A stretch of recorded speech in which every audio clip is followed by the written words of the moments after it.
novo.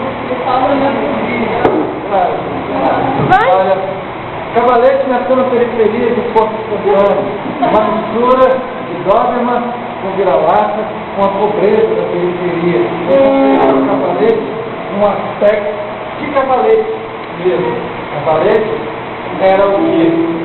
Aqueles pequenos livros, parecia muito Cavalete. Cavalete se alimentava de manga que caía do pé. Eu viajava, todo mundo viajava, ninguém botava comida. Cavalete, assim que a manga caía, já estava todo treinado, antes de cair, já dava uma pirueta, pegava a manga e comia.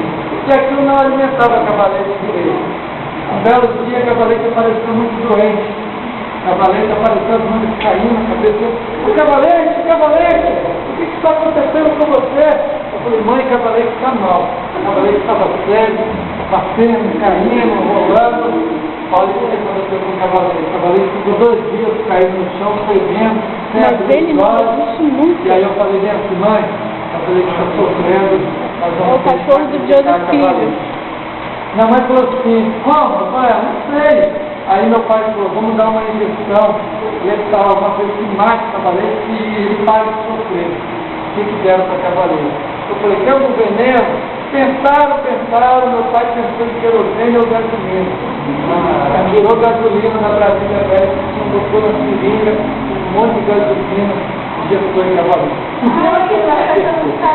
Cavalete carregou o olho e toda vez levantou e foi correndo na hora.